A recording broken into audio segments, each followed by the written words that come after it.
Hey, it's Doc Akins here again, just going over a little bit of a clarification on my thinking on the syringes here. This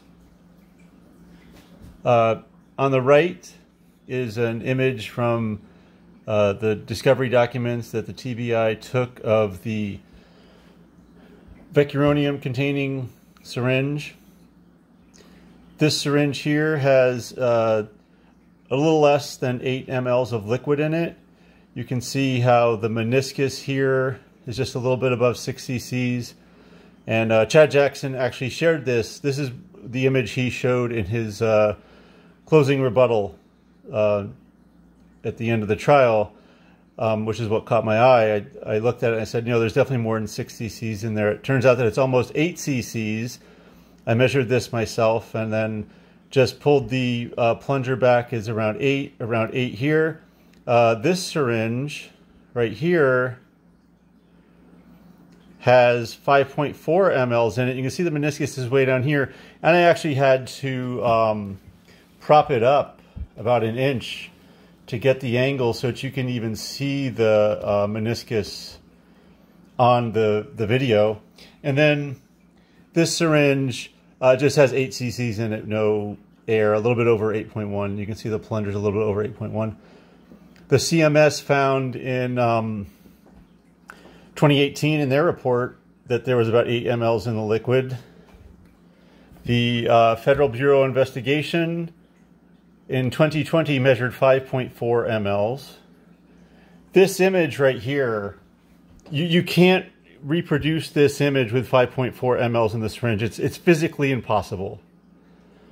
There's almost 8 cc's in there with a little bit of air.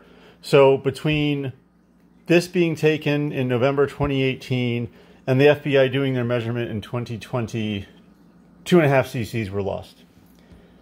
That's while the evidence was in the custody of the TBI and the FBI.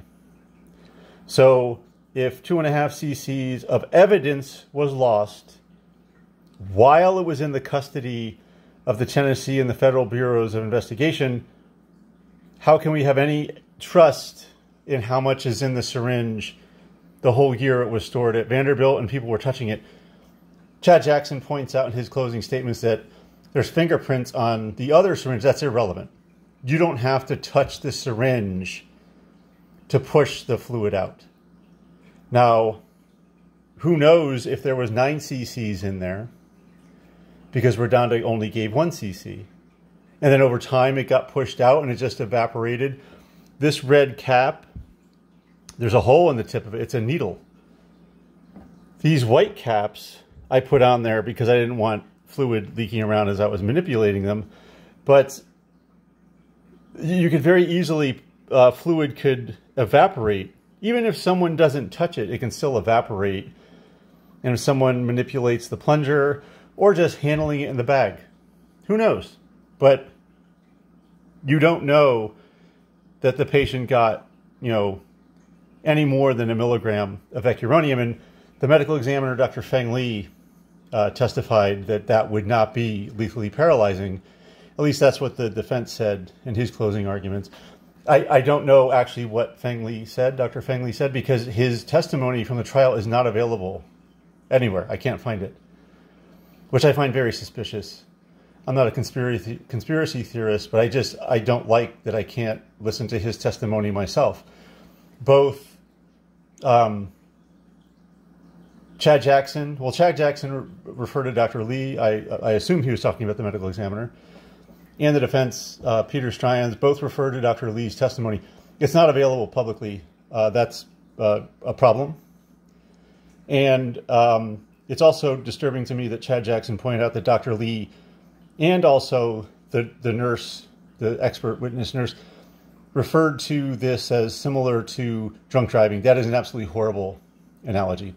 Anyway, these syringes just show that it's basically physically impossible that the patient got a lethally paralyzing dose of Vecuronium, given the prosecution's own case. And then, for whatever reason, they were just driving drunk or had their eyes closed, and they missed this because the evidence is that there was 7.8 mLs of liquid. That's what this image indicates.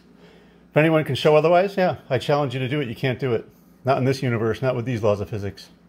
Anyway, please share as you see fit. So hopefully the judge gives parole, and we still need to keep pressure on Governor Lee to just completely exonerate RaDonda. This is a fiasco of a legal procedure. Thanks much. Doc Aikens out.